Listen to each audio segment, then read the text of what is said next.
21 লক্ষ টাকার পিৎজা খেলো নাবালক। 12 বছরের নাবালকের কাণ্ডে তাজ্জব এলাকাবাসী। কোথা থেকে এলো এত টাকা? প্রতিদিন কয়েক হাজার টাকার পিৎজা, কিন্তু কে দিচ্ছিল এত টাকা? দোকানে এত টাকা গেল কিভাবে? নেপথ্যে কাদের হাত? দেখুন।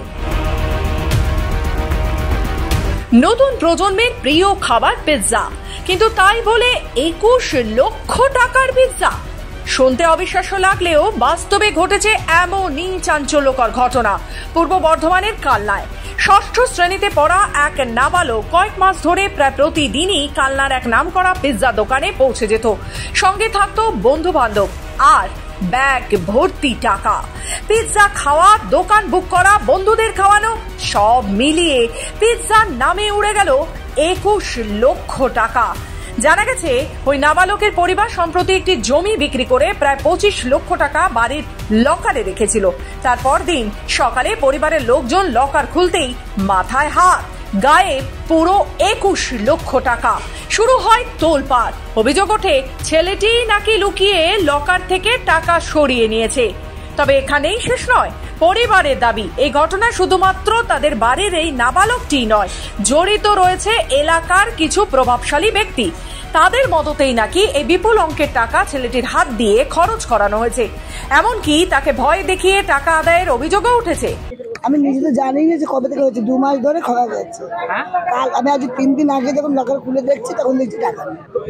কিসের জন্য, কোথা থেকে টাকা নিয়েছিলেন, কত টাকা রেখেছিলেন? আমি আমার 21 লাখ টাকা, 21 লাখ টাকা বাড়ি বিক্রি করেছিলাম। সেই টাকা আমার রেখেছিলাম। আবার একটা বাড়ি রেখেছিলেন? আমার আলমারিতে রেখেছি। আচ্ছা, দিয়ে তারপরে আলমারিতে তালা চাবি দিয়ে, আমার তালা চাবি আলাদা আমার কাছে। ওটা কিভাবে যে চাবি নিয়ে চাবি লগলি চাপিয়ে করেছে, কি করে কে করেছে সেটা? আর বাচ্চা ছিল, সে বাচ্চা আসেনি। না মানে ঠিক আপনার নাতি মানে টাকাগুলো বের করেছে? হ্যাঁ, ওরা 4-5টা বাচ্চা মিলিয়ে ওই কাজ করেছে। কি বলতো? আর ব্ল্যাকমেল কে করতে পারে? আমার গত 2 থেকে 3 দিন ধরে আমার জ্বর ছিল, তার জন্য আসতে পারিনি। আজকে আসার পর সব কিছু ঠিকঠাকই চলছিল। হঠাৎ এনারা সবাই এলো দিয়ে তারপর এমনি কিছু কথা কাটাকাটি হলো যে বাচ্চাগুলো আসে। তারপর পুলিশে যখন গাড়ি যায় তখন ম্যানেজারকে তুলে নিয়ে চলে।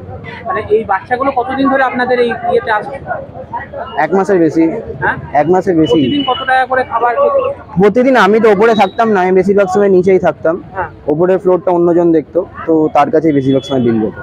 আমার 2 মাস ধরে ওরা আসছে।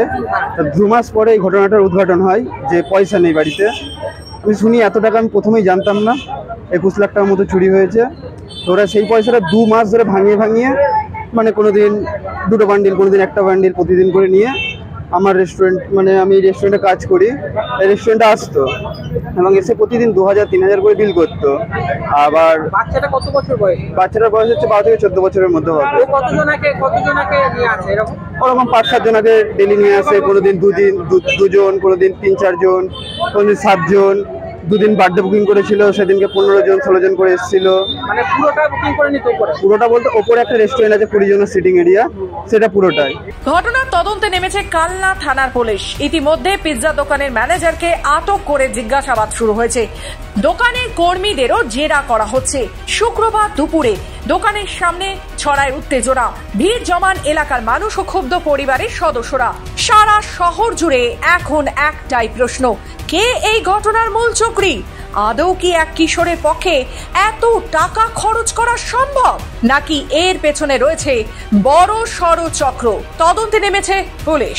পূর্ব বর্ধমান থেকে সুমন বিশ্বাসের রিপোর্ট, খবর বাংলা।